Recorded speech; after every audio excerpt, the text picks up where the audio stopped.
ओम श्री गणेशाय नमः।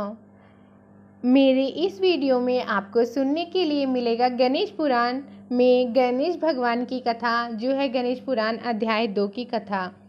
भक्तों, भगवान गणेश जी का स्मरण करते हुए हाथ जोड़ करके बैठ जाएं। अध्याय 2 की कथा आरंभ होती है।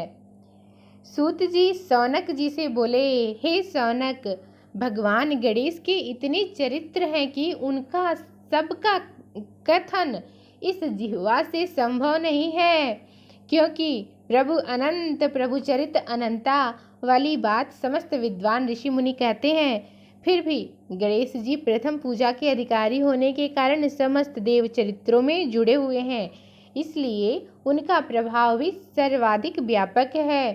हे मुने, हे शौनक, वे भगवान सर्वसमर्थ हैं, वे सभी का तिरस्कार करने में समर्थ हैं, किंतु उनका तिरस्कार कोई भी नहीं कर सकता।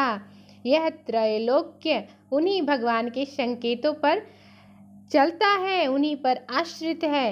हे शौनक, भगवान गणेश का के अनेकों प्रमुख चरित्रों का वर्णन गणेश पुराण में हुआ है। गणेश पुराण में के अध्याय 2 में एक कथा है जिसको मैं सुनाता हूँ। सौनक जी ने पूछा, हे प्रभु, गणेश पुराण का आरंभ किस प्रकार हुआ, यह मुझे बताने की कृपा करें। इस पर सूत जी कहने लगे, हे शौनक, यद्यपि गणेश पुराण है तो बहुत प्राचीन, क्योंकि भगवान गणेश तो आदि हैं। न जाने कब से गणेश जी अपने उपासकों पर कृपा करते चले आ रहे हैं। उनके अनंत चरित्र हैं, जिनका संग्रह एक महापुराण का रूप ले सकता है। उसे एक बार भगवान नारायण ने नारद जी को और भगवान ने शंकर और जगत जननी पार्वती जी को सुनाया था। बाद में वही पुराण संक्षेप रूप में ब्रह्मा जी ने महर्षि वेदव्यास को सुनाया, और फिर वेदव्यास जी से महर्षि भृगु ने सुना। भृगु ने कृपा करके सौराष्ट्र के एक राजा सोमकांत को सुनाया था। तब से वह पुराण अनेक कथाओं में विस्तृत होता और अनेक कथाओं से रहित होता हुआ अनेक रूप में प्रचलित है। सौनक जी ने पूछा, भगवान, आप यह बताने का कष्ट करें कि राजा सोमकांत कौन है। उसने महर्षि से गणेश पुराण का श्रवण कहाँ किया था। उस पुराण के सुनने से उनको क्या क्या प्राप्त हुआ। हे नाथ, मुझे भगवान श्री गणेश जी की कथा के प्रति उत्कंठा बढ़ती जा रही है, सुनने की इच्छा प्रबल होते जा रही है। सूत जी बोले, हे शौनक, सौराष्ट्र के देवनगर नाम की एक प्रसिद्ध राजधानी थी। वहाँ का राजा सोमकांत था। वह अपनी प्रजा का पुत्र के समान पालन करता था। वह वेद ज्ञान संपन्न, शस्त्र विद्या में पारंगत और प्रबल प्रतापी राजा, समस्त राजाओं में मान्य और अत्यंत वैभवशाली था। उसका ऐश्वर्य कुबेर के भी ऐश्वर्य को लज्जित करता था। उसने अपने पराक्रम से अनेकों देश जीत लिए थे। उसकी पत्नी अत्यंत रूपवती, गुणवती, धर्मज्ञा और पतिव्रत धर्म का पालन करने वाली थी। वह हमेशा अपने प्राणनाथ की सेवा में लगी रहती थी। उसका नाम सुधर्मा था। जैसे वह पतिव्रता थी, वैसे ही राजा भी एक पत्नी व्रत का पालन करने वाला था। उसके हेमकांत नाम का एक सुंदर पुत्र था। वह भी सभी विद्याओं का ज्ञाता और अस्त्र शस्त्र आदि के अभ्यास में निपुण हो गया था। यह सभी श्रेष्ठ लक्षणों से संपन्न, सद्गुणी और प्रजाजनों के हितों का अत्यंत पोषक था। इस प्रकार राजा सोमकांत स्त्री, पुत्र, पशु, वाहन, राज्य और प्रतिष्ठा आदि सब प्रकार सुखी था। उसे दुख तो था ही नहीं। सभी राजागण उसका हार्दिक सम्मान करते थे और उसकी श्रेष्ठ कीर्ति भी संसार व्यापी थी। परंतु युवावस्था के अंत में सोमकांत को घृणित कुष्ठ रोग हो गया। उसके अनेक उपचार किए गए, किंतु कोई लाभ नहीं हुआ। रोग शीघ्रता से बढ़ने लगा और उसके कीड़े पड़ गए। जब रोग की अधिक वृद्धि होने लगी और उसका कोई उपाय न हो सका तो राजा ने मंत्रियों को बुलाकर कहा, सुब्रतो, जाने किस कारण यह रोग मुझे पीड़ित कर रहा है। अवश्य ही यह किसी पूर्व जन्म के पाप का फल होगा। इसलिए मैं अब अपना समस्त राजपाट छोड़कर वन में रहूंगा। मेरे पुत्र हेमकांत को मेरे समान मानकर राज्य शासन का धर्म पूर्वक संचालन कराते रहना। यह कहकर राजा ने शुभ दिन दिखवाकर अपने पुत्र हेमकांत को राज्य पद पर अभिषिक्त किया और अपनी पत्नी सुधर्मा के साथ निर्जन वन की ओर चल दिया। प्रजापालक राजा के वियोग में समस्त प्रजाजन अश्रु बहाते हुए उसके साथ चले।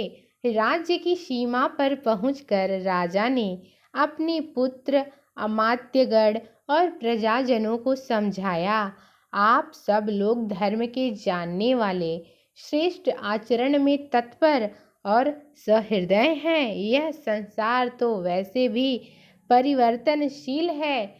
जो आज है वह कल नहीं था और आने वाले कल में भी नहीं रहेगा। इसलिए मेरे जाने से दुख का कोई कारण नहीं है। मेरे स्थान पर मेरा पुत्र सभी कार्यों को करेगा। इसलिए आप सब उसके अनुशासन में रहते हुए उसे सदैव सम्मति देते रहें। फिर पुत्र से कहा, बेटा, यह स्थिति सभी के समक्ष आती रही है। हमारे पूर्व पुरुष भी परंपरागत रूप से वृद्धावस्था आने पर वन में जाते रहे हैं। मैं कुछ समय पहले ही वन में जा रहा हूँ, तो कुछ पहले या पीछे जाने में कोई अंतर नहीं पड़ता। यदि कुछ वर्ष बाद जाऊं तब भी मोह का त्याग करना ही होगा। इसलिए हे वत्स, तुम दुखित मत हो और मेरी आज्ञा मानकर राज्य शासन को ठीक प्रकार चलाओ। ध्यान रखना, क्षत्रिय धर्म का कभी त्याग न करना और प्रजा को सदा सुखी रखना। इस प्रकार राजा सोमकांत ने सभी को समझा बुझाकर वहां से वापस लौट आया और स्वयं अपनी पतिव्रता पत्नी के साथ वन में प्रवेश किया। पुत्र हेमकांत के आग्रह से उसने सुबल और ज्ञान गम्य नामक 2 आत्माओं को भी साथ ले लिया। उन सब ने एक समतल और सुंदर स्थान देखकर वहां विश्राम किया। तभी उन्हें एक मुनि कुमार दिखाई दिया। राजा ने उससे पूछा, तुम कौन हो, कहाँ रहते हो? यदि उचित समझो तो मुझे बताओ। मुनि बालक ने कोमलवाड़ी में कहा, मैं महर्षि भृगु का पुत्र हूँ। मेरा नाम च्यवन है। हमारा आश्रम निकट में ही है। अब आप अपना भी परिचय दीजिए। राजा ने कहा, मुनि कुमार, आपका परिचय पाकर मुझे बड़ी प्रसन्नता हुई। मैं सौराष्ट्र के देवनगर नामक राज्य का अधिपति रहा हूँ। अब अपने पुत्र को राज्य देकर मैंने अरण्य की शरण ली है। मुझे कुष्ठ रोग अत्यंत पीड़ित किए हुए है। उसकी निवृत्ति का कोई उपाय करने वाला हो तो कृपा कर मुझे बताइए। मुनि कुमार ने कहा, मैं अपने पिताजी से अपना वृतांत कहता हूँ, आपके बारे में सब कुछ बताऊंगा। फिर वे जैसा कहेंगे मैं आपको बताऊंगा। यह कहकर मुनि बालक चला गया और कुछ ही देर में आकर बोला, हे राजा, मैंने आपके बारे में अपने पिताजी को बताया। उनकी आज्ञा हुई है कि आप सब मेरे साथ आश्रम में चलकर उनसे भेंट करें, तभी आपके रोग के विषय में भी विचार किया जाएगा। राजा अपनी पत्नी और अमात्यों, जो दोनों आत्माएं उनके साथ आई थी, उनके साथ और जो च्यवन मुनि कुमार थे उनके साथ भृगु ऋषि के आश्रम में जा पहुँचे और उनको प्रणाम कर बोले, हे भगवान, हे महर्षि, मैं आपकी शरण में हूँ। आप मुझ कुष्ठी पर कृपा कीजिए। महर्षि बोले, हे राजन, यह तुम्हारे किसी पूर्व जन्म का पाप का ही कारण लगता है।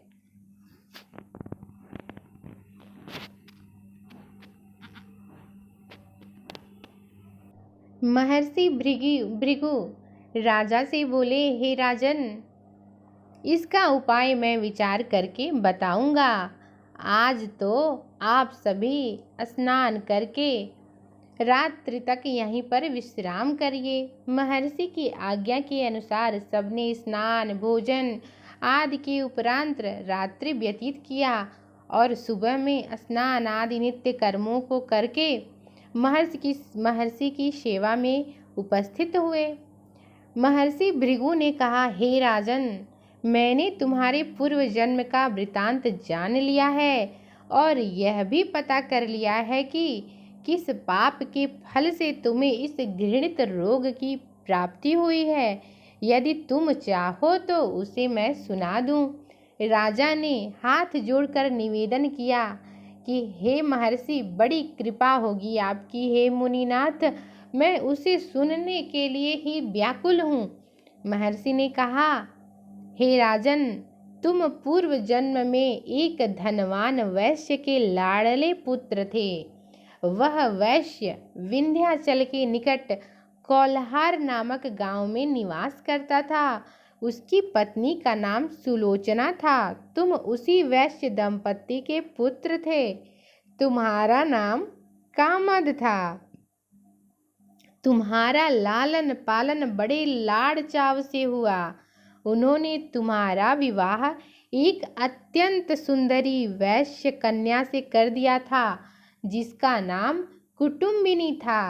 यद्यपि तुम्हारी पत्नी सुशीला थी और तुम्हें सदैव धर्म में निरत देखना चाहती थी, किंतु तुम्हारा स्वभाव वासना अंध होने के कारण दिन प्रतिदिन उच्छृंखल होता जा रहा था। किंतु माता पिता भी धार्मिक थे, इसलिए उनके सामने तुम्हारी उच्च श्रृंखलता दबी रही। परंतु माता पिता की मृत्यु के बाद तुम निरंकुश हो गए और अपनी पत्नी की बात भी नहीं मानते थे। तुम्हें अनाचार में प्रवृत्त देखकर उसे दुख होता था, तो भी उसका कुछ वश न चलता था। तुम्हारी उन्मुक्तता चरम सीमा पर थी। अपनों से भी द्वेष और क्रूरता का व्यवहार किया करते थे। हत्या आदि करा देना तुम्हारे लिए सामान्य बात हो गई थी। पीड़ित व्यक्तियों ने तुम्हारे विरुद्ध राजा से पुकार की। अभियोग चला और तुम्हें राज्य की सीमा से भी बाहर चले जाने का आदेश हुआ था। तब तुम घर छोड़कर किसी निर्जन वन में रहने लगे थे। उस समय तुम्हारा कार्य लोगों को लूटना और हत्या करना ही रह गया था। एक दिन दोपहर का समय था। गुणवर्धन नाम का एक विद्वान ब्राह्मण उधर से निकला। बेचारा अपनी पत्नी को लिवाने के लिए ससुराल जा रहा था। तुमने उस ब्राह्मण युवक को पकड़कर लूट लिया। प्रतिरोध करने पर उसे मारने लगे। वह तो चित्कार करने लगा, मुझे मत मार, मत मार, देख मेरा दूसरा विवाह हुआ है, मैं पत्नी को लेने के लिए जा रहा हूँ। किंतु तुम तो क्रोधावेश में ऐसे लीन हो रहे थे कि तुमने उसकी बात सुनकर भी नहीं सुनी। जब उसे मारने लगे तो उसने शाप दे दिया, अरे हत्यारे, मेरी हत्या के पाप से तू सहस्त्र कल्प तक घोर नरक भोगेगा। तुमने उसकी कोई चिंता न की और सिर काट लिया। राजन, तुमने ऐसी एक नहीं बल्कि अनेक निरीह हत्याएं की थीं, जिनकी गणना करना भी पाप है। इस प्रकार इस जन्म में तुमने घोर पाप कर्म किए थे, किंतु बुढ़ापा आने पर जब अशक्त हो गए, तब तुम्हारे साथ जो क्रूर कर्मा थे वे भी किनारा कर गए। उन्होंने सोच लिया कि अब तो इसे खिलाना भी पड़ेगा, इसलिए मरने दो यहीं। हे राजा, अब तुम निरालंब थे, चल फिर तो सकते ही नहीं थे। भूख से पीड़ित रहने के कारण रोगों ने भी घेर लिया उधर से जो कोई निकलता तुम्हें घृणा की दृष्टि से देखता हुआ चला जाता। तब तुम आहार की खोज में बड़ी कठिनाई से चलते हुए एक जीर्ण शीर्ण देवालय में जा पहुँचे। उसमें भगवान गणेश की प्रतिमा विद्यमान थी। तब न जाने किस पुण्य के फल से तुम्हारे मन में गणेश जी के प्रति भक्ति भाव जागृत हुआ। तुम निराहार रहकर उनकी उपासना करने लगे। उससे तुम्हें सब कुछ मिला और रोग भी कम हुआ। हे राजन, तुमने अपने साथियों की दृष्टि बचाकर बहुत सा धन एक स्थान पर गाड़ दिया था।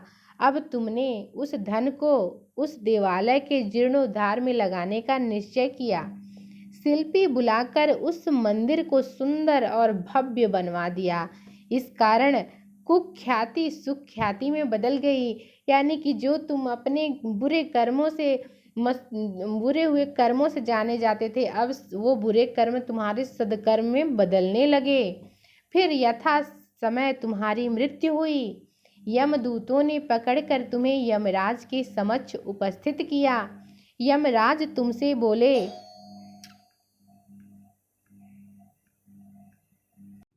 हे जीव, तुमने पाप और पुण्य दोनों ही किए हैं और दोनों का ही भोग तुम्हें भोगना है। किंतु पहले पाप का फल भोगना चाहोगे या पुण्य का? इसके उत्तर में तुमने प्रथम अपने पुण्य कर्मों के भोग की इच्छा प्रकट की और इसलिए उन्होंने तुम्हें राजकुल में जन्म लेने के लिए भेज दिया।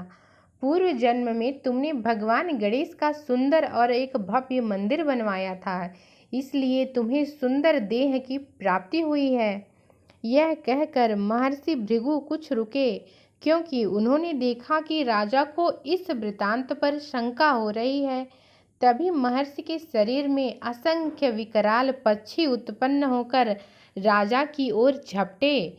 उनकी चोंच बड़ी तीक्ष्ण थी, जिनसे वे राजा के शरीर को नोच नोच कर खाने लगे। उसके कारण उत्पन्न अत्यंत पीड़ा से व्याकुल हुए राजा ने महर्षि के समक्ष हाथ जोड़कर निवेदन किया, हे प्रभु, आपका आश्रम तो समस्त दोष द्वेष आदि से परे है और यहाँ मैं आपकी शरण में बैठा हूँ, तब यह पक्षी मुझे अकारण ही क्यों पीड़ित कर रहे हैं? हे मुनिनाथ, इनसे मेरी रक्षा कीजिए।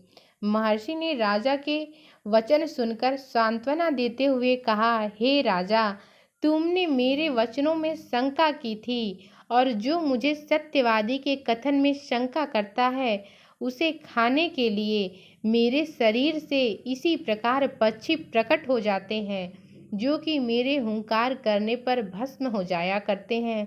यह कहकर महर्षि ने हुंकार की और तभी वे समस्त पक्षी भस्म हो गए। राजा श्रद्धावनत होकर उनके समक्ष अश्रुपात करता हुआ बोला, हे प्रभु, अब आप पाप से मुक्त होने का उपाय कीजिए।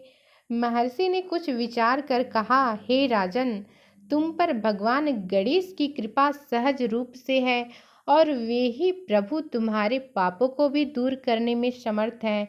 इसलिए तुम उनके पाप नाशक चरित्रों का श्रवण करो।